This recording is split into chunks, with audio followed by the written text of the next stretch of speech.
One of the podcasts I analysed earlier in the FMP was Remember the Game, with presenters Adam Blank and Mark McHugh.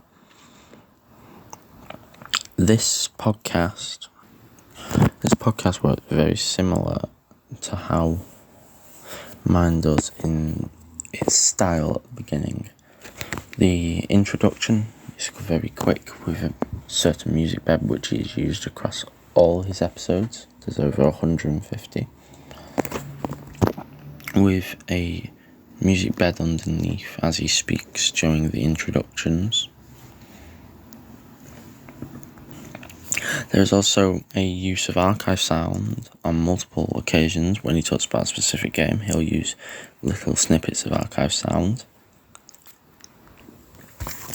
And usually he'll stay on a specific segment for only a few minutes to get snappy and then move on.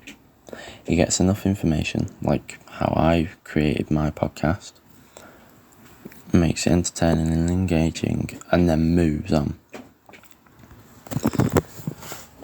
Also, for his thing, his target audience is very similar to mine, and it's also very similar to most professional gaming podcasts.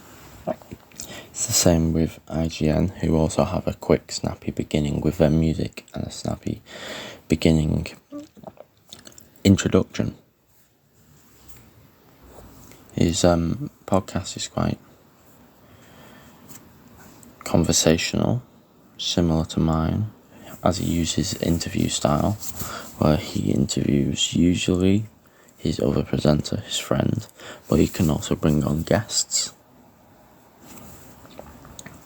The only difference is his music is usually more retro compared to what my music is. And he also changes the style at the end. However, IGN keeps the same music in the introduction and the outro, which shows differing changes, but can show both can be appreciated.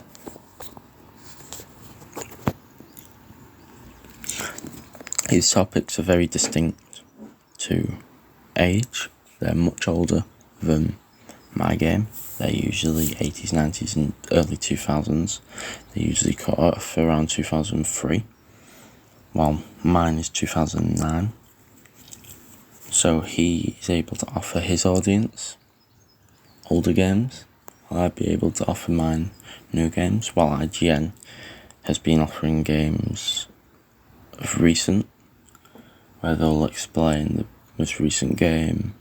Like example, the Ubisoft event has just been on, and the new Star Wars game was announced, and their podcast will now go through that and explain it and talk about it. They'll have someone from Ubisoft Massive to come on and talk about it, which is something similar I've done with mine, and I've had someone from game design come on and talk about Batman's aesthetics. However, due to the retro nature of his music, I don't know if he's had it made specifically or if it's little samples of other music. But I know a lot of podcasts use sampled music and use little clips.